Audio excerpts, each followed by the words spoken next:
Hello family, if you're new here, my name is Angela, and here on this channel I create beauty, fashion, and lifestyle content, in particular for the woman over 40. But this video is not about fashion at all, although I think I'm going to show you some fashion, one piece or one suit at the end of the video.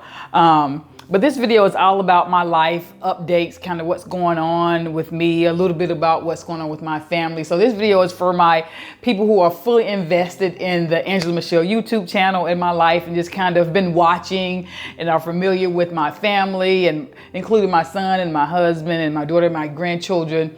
Just if you just want to get a little sneak peek and kind of what's going on with you, girl, anything coming up, anything new, anything we want to know about, you think we want to know about, just let's talk about it. And so I haven't done one of these life update kind of sit down videos in a long time, so I thought I'd go ahead and do one of those today, because there are a couple of things going on and a few things that have gone on that you all weren't privy to, but I'll talk about it because I want to inspire you and encourage you, but you'll know what I'm talking about when I get to it. So if you're new here, if you like to hear about it, that'd be fantastic. But I'm sure people who have been watching for a while, this video is for them, because they probably would be more interested in than someone who doesn't know about the channel, and it's not a fashion video for today. So if you'd like to hear about what's been going on and what's going to be going on, then stay tuned now. Let's get started.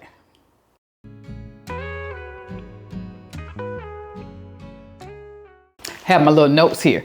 So the first thing I wanted, what's going on is Owen. If you've been watching, you know I have a son who's in basic training for the Navy. He's doing very, very well. He has gone through the gas. He has gone through the gas chamber. He didn't like it. Of course he didn't like it. I didn't like it when I went through it either. It was one of the most horrible things I've ever had to do in my life. But he's doing very, very well. He has a little leadership position. He's one of the teachers for training and classes, because he's very intelligent, just like his father. So he's doing very, very well in basic training. He's written us, we've written him. I've got to talk to him a couple times. My husband got to talk to him, so we're very happy with that. He's doing very well. My daughter is in school to get her doctorate's degree. She's finished her first class, did very well with that. Her husband is also in school, getting a degree, and he finished his first semester and made honor roll his first semester. So we're proud of him. We're proud of both of them. Their children are doing just fine. Now we'll talk about me. We'll talk about me, what's going on with me. So first of all, I'm fine. Everything is fine. I'm good and healthy and fine. But I did have a little scare. I had a little scare. Now, if you don't get your mammogram, or if you have not gotten your mammogram, or if you're due for your mammogram, please get your mammogram, ma'am. I'm saying that for me, who Nurse Angela. This is not YouTube Angela talking. This is Nurse Angela, Sister Angela telling you to get your mammogram. Now, I knew that I would probably not have any issues, but I knew. So I've had breast reduction. And because I've had breast reduction, I have scar tissue. And since I've come back to the United States from Saudi Arabia, this will be my first time getting a mammogram. I got one done right before I left Saudi Arabia. Everything was fine. And I knew when I went there, my first mammogram, I had to get two, because they saw the scar tissue. They wanted to make sure it was just scar tissue and not breast cancer. So I was like, I'm probably gonna have that same issue this time. So of course I did. So I went and got my mammogram, and they read, and I was like, hey, everything looks fine, but we have some concerns. And because I knew that probably was gonna happen, I wasn't really concerned. I wasn't really worried, but just in the back of my head, I was like, just a little bit, that human part of me, because I had an aunt that had breast cancer, and my first cousin both on my mother's side had breast cancer. I've had friends with breast cancer. I've also had friends who've had scares, who've had biopsies, and everything was fine. So even though I knew that there may be an issue, there still was a little something in the back of my mind, like, Lord, pray. I got a lot to do. I got a lot to do. I know there's stuff that you want me to do. So I know it. Pray not. And so I went and got the first one. Then they told me they needed me to come back and get some more extensive x-rays and make sure everything was fine. And I was fine the whole time. I got the x-ray, I was fine. I was sitting outside waiting, and then I started getting a little nervous. It's like, God, I wish my husband was here. He was at work. Oh, I wish he was here. And by at work, I mean at work out of town. So I started getting a little bit nervous then. And then, so I had to wait probably 35 minutes for the radiologist to read the second report. And when I walked in, the lady called me when I walked in. The radiologist is standing in the room, and I'm looking at him, and he's not smiling. So I'm like, oh God. And I'm looking at her, and she's not smiling. And I'm like, so then of course I automatically got really nervous. Then I was like, do I need to sit down? I said, do I need to sit down? Because if it's bad news, I'm not going to need to be standing up because I'm probably going to fall. So I need to sit. He was like, no, everything is fine. If you like to use it, okay. And so he said from his standpoint, it looked fine. It did look like scar tissue. But because it was my first time getting mammograms there, and he wanted to be sure, so now I had to go back in 6 months to get another mammogram. If that one is fine, then I'll go back in a year from then. So, but everything turned out fine with that. And now, let me tell you what's going on that is not fine. Hit 50, I'm 53. You know, when you hit 50, sometimes you wake up and your leg is stiff. Just your ankle don't sit right no more. Your head don't, it's just little stuff started breaking down like you need a tune up, like a car needs a tune up. So I was just sleeping one day, and I've slept on my stomach my entire life that I can remember, except when I was pregnant, when I probably got like 3 months, and I started sleeping on my side, and as soon as I delivered, went back on my stomach. And so I was sleeping, I think this was in June. I woke up one morning and my left arm was hurting so bad because I sleep, you know, you sleep with your arm up. It was just like, I woke up like, it was hurting that bad. Had no clue what it was. I'm thinking maybe I just pulled the muscle or I slept wrong or something. So I took some ibuprofen, and that intensive pain went away, but it just kind of kept aching. It just kept aching. And let me just tell you, doctors and nurses can be the worst. They can be the worst patients. First of all, we diagnose ourselves. When I go to the doctor, I've already researched and I've already called my nursing friends, and we've already decided if there's an issue, what's going on. So when I get to the doctor, I'm pretty much telling the doctor what I think it is before they even diagnose me. And most of the time I've been right, because it's not just me. I've called in the crew. I've called in the group, and you know, we've 4 or 5 of us decided what it's going to be. Anyway, it just never stopped hurting. So I was like, I need to figure out what this is, because I don't think I pulled a muscle. And so I made an appointment with my doctor, and then she made a consult with I was going to say orthodontist, orthopedist, orthopedic doctor. So I had to go in and I had to get X's in my left shoulder. I had to go in and get X-rays. Then I had to go in for an MRI. Then I had to go do a nerve study. I don't know. The X-ray was fine. It was just a little side stamp against the wall. It was a little uncomfortable. I don't know which was worse. I think the MRI was worse, because I'm slightly claustrophobic, so I made her put something on my eyes, even though there was an opening at the other end of the MRI, and it was my second time having one, so I knew I was going to go through. But just being in that little tunnel, I didn't like it. But so I had her put something on my eyes, so my eyes were closed going in, and I was singing all the church songs, and I was talking to the Lord and saying the Lord's Prayer and everything. I was just doing everything. But I had to stay in there like 40 minutes. And after like 25 minutes, it started hurting. My shoulder started hurting really bad. Like I was literally in tears by the time I came out. And even though they had to, before I went in, they put a needle in my shoulder and they put some dye in there. They numbed it first. They put dye in my shoulder. That didn't hurt. It was a little sore, but that hurt. Laying still in that machine in that position, it hurt really, really bad. And then a couple days later, I had to go get a nerve study to make sure I didn't have any nerve damage in my arm. And so because this was the arm they were checking, they had to check this arm to compare the two. Needle. Didn't like that at all. The one that was most painful was he stuck me with a needle here. It wasn't too bad though, but it felt like when you're getting the blood draw, but it was just like 6 different shots in each arm. That was uncomfortable, but the MRI was the worst. So come to find out, I have a small rotator cuff tear, not a large one. I have a small one here in my left shoulder. I have some bone spurs on the end of my shoulder, and have a little some calcium deposits inside my shoulder. So the doctor thinks the pain is coming from the rotator cuff tear, and maybe the calcium rubbing up against it really irritating it. So now I have to go to PT twice a week. So we're trying to see if physical therapy helps it, instead of going directly the surgical route, which would be arthroscopic, but still, it's still surgery, and I would have to be, my arm would be in a sling like this for 6 to 8 weeks, and I do not want to do that. So there's no pain, like I'm just sitting here, there's no pain, but there's definitely a lot of, for me, I'm very, very active.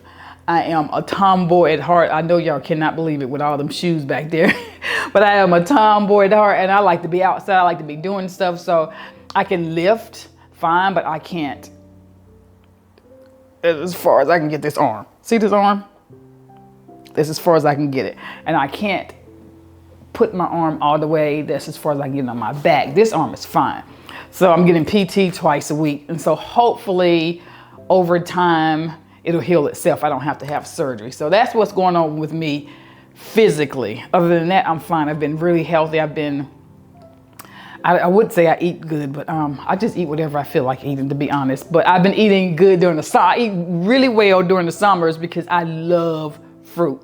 I love fruit. So I eat fresh fruit all summer, and I eat more vegetables all summer because the farmers markets and everything. So I do that. And then because I want to do the mud run in October, I've been exercising more. By exercising more, I live down the street from my daughter. So I walk the dog at least 5 days a week for somewhere between 2 and 3 miles in 40 minutes to an hour, at least 5 days a week. And I can tell a huge difference in the level.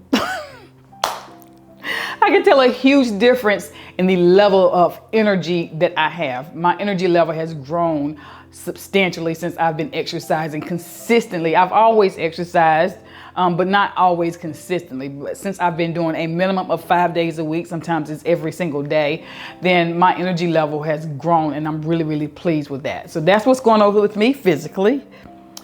What else? Oh, and guess what I've been doing? So my husband has edited all of my videos since I started my YouTube channel, but I've been worried somewhat, like, what if something happens to him? Because I don't know how to edit the videos. What if something happens? You know, I'm one of those people that you need to stay ready to keep from getting ready kind of people. I don't like things sprung on me, and I don't see them coming. I don't do well in those situations. I work it out, but I prefer to stay ready to keep from getting ready. And so I've always been worried about that. And so over the last probably 3 weeks now, my husband has been teaching me how to edit videos. So if you watch my Sunday's video on my fashion wish list, I edited that entire video. Now there were some mistakes that my husband had to go back and correct, but again, I'm still learning. So I edited the entire video. I did put all the pictures in myself. I put in the transition. Did the whole video. It took me a couple of hours. Now my husband can go and edit a video 30 to 45 minutes, but it took me a couple of hours, and then I was exhausted by the time I finished. But I did it, and then he went back, and then he's showing me pointers, do this instead of doing that, do this instead of doing that, and this is how you do the music and everything. But I'm really excited about it. So now I can pretty much edit my videos. He'll still edit some of them, but there's not going to be a crunch. We're not going to be stressed if I shoot a video on Wednesday and it's due on Thursday because of something happened. Now, if I shoot the video, I can edit it myself, and then I will still have him go and look at it to make sure it's done properly and fix any bloopers or any mistakes in the videos. But I'm so happy to be learning how to edit my own videos. Also, my husband has a drone now, which is going to really be fun to work with. So he's a pilot, so you don't have to be a pilot to own a drone, but there are rules and regulations. Who knew? I didn't. There are rules and regulations that you have to follow when you're flying a drone. You can't fly it in certain areas. You can't fly at certain heights. If you're if you're close to an airport, they almost don't want you to use it at all. So there are certain places you can and certain places you cannot use. it's a lot, but it was really easy for him to get it because he already has a pilot's license. So we have a drone. So when I create some shorts and some reels, when he's home, we'll be able to use the drone and do that. So it's going to be really interesting. I'm really, really excited about that. I'm really excited about that. So he got it for my channel, and he's going to be starting a business. He's going to be using it for his business, but I'm excited about that drone. And if I have some footage, I'll put it in this video as well, okay? So I have a couple of events coming up. One is in October. I've been invited by YouTube to a fashion event in California. So don't know if my husband's going to be going or not. Hopefully he will. If not, then I will be going alone, and I'll try my best to get some footage throughout the event, because I'm so used to being in the moment and enjoying that moment. But my goal is to capture a lot of the what's going on during the event, so that I can kind of take you all with me, so you can see, kind of experience it with me. And I'm just so happy to have been invited. I'm very, very happy, and I feel really honored to have been invited. I always look at like the fashion weeks, and I don't know how the young ladies get invited to the fashion weeks. I know there's a process. I don't see anyone in my age category on YouTube talking about the fashion events. First of all, I did not know there was a Dallas Fashion Week. I found it out like the week of. So next year, I'm gonna try to go to the Dallas Fashion Week. I'm just try to get the date so I can sign up early, so I'll be able to attend the Dallas Fashion Week. And don't know about the New York and the Milan and the Paris Fashion Week, but I'm just excited to go to this fashion event in October. And the next event I'll be going to is in November. It is a women's wellness retreat, and I will be a speaker. It will be my first professional speaking event. And it's funny how it's going to be in the UK. So I'll be flying to the UK in November. It's been organized by a friend of mine, so she asked me to be a speaker. So I'm going to be speaking about fashion and the impact that fashion has on your life, and how it can uplift you, and what you should be doing when it comes to fashion, and how your fashion speaks about you, how your fashion enters the room. When you enter the room, it speaks volumes, show up in the world how you want to be seen and welcome in the world. So I'm really excited about that, and I'll take you all along. I won't be able to do a lot of it, footage there, but I will get some footage. So I'm really, really excited and nervous about that at the same time. So I'm trying to figure out, what am I going to wear? And I saw a YouTuber, her name was Lisa. I'll leave a link to her YouTube channel. She is so sweet. She's a fashion YouTuber, and she does haul videos on Friday. Anything that she's gotten new. She does a lot of makeup and skincare stuff, hauls, and she does fashion hauls too. But on Friday, she does her haul videos, anything she's gotten during the week. And she does a lot of videos like mine, and she's really, really sweet. So I'll leave a link to her video on the bottom, but I saw her with this blazer on. I was like, that is really, really nice. I love, because I'm not really curvy, not really at all. I'm built more like not even a track star, because they got nice firm butts, but I'm just kind of straight up and down. I don't really have hips like that. And so she had this blazer on, and it went in and it went out, but in a very feminine, not overly designed kind of way. I thought was beautiful. So I was like, and it was from Aritzia. And I know there's an Aritzia in Dallas. I was like, let me go. And so I was over by the mall yesterday, and then I was like, let me just pop in Aritzia and see if they have that blazer in there. So I go in, and the sweetest young lady, her name was Sage, helped me. She didn't have the black, of course I'm going for the black suit, but she did have it in gray. She said, if it fits you, I can order it in black. So I tried the gray blazer on, and they just happened to have two skirts and the slacks to match. The skirts I did not like at all, because one was about this long. It was about this skirt that skirt was about this long, okay? I don't know, that looked like a pair of panties that just kind of went out to me. The other skirt was a long maxi skirt with just a straight down dip. it looked like something the Amish women would wear. I didn't like that either. And so I was like, I don't like either one of those. But do you have pants? And she said, yeah, we have pants to match. So I tried the suit on. I was in the mirror smiling at myself. Do you hear me? The blazer fit perfectly. So I called my husband. I was like, honey, what do you think? What do you think? He was like, that looks really, really nice. And so I purchased the gray one. Then I ordered the black one. So the black one is on its way. And so I'll show you what the gray one looks like. I'll try it on for you guys so you can see. In case you want to purchase, I fell in love with the blazer. It just feels so feminine, but it feels very professional. It feels very sharp, and it feels very modern. I just don't know how, I just love it. I think I'm gonna wear that with either a lace top underneath, a really shiny brooch. And I don't know if the pocket on the side, I don't think it has a true pocket, but I want to put a pocket square. So if it's not a true pocket, I'm gonna take it to the tailor and have them put a pocket there because I want a pocket square along with a brooch.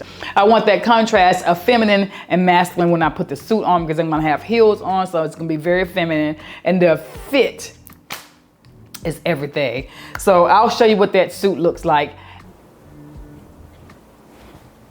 Okay, here's the suit in gray. You see that, look at that. Already tailored. It's so feminine. I love it. Excuse the wrinkles. You know, I normally don't show anything wrinkled, but the length is here. So they'll be perfect for some 3.5 inch, 4 inch heels. I don't think the pocket is a true pocket, but I'm gonna take it to the tailor, have them put a pocket here so I can put a pocket square, and I'll put a brooch up here. The sleeves are too long, of course, because I'm petite, so I'll have that fixed at the tailor too. Are these true pockets? Yes, the pockets are true, but this is it. This is already tailored. So I fell in love with this so much. Of course, I had to get it in black. Well, that's it, family. I really hope you enjoyed this video. Let me know if you want me to do these. So I don't have a lot going on in my life. My life, honestly, is pretty much like yours. I'm working, although this is my job. I'm working, and things are just going on in my life. Not everything, though. I'm sure my life is pretty similar to yours. But thank you so much for spending some of your valuable time with me. I really hope you enjoyed this chit chat. And I want you to have a blessed day. Know that you are loved, know that you are important, and know that you are appreciated. Bye-bye.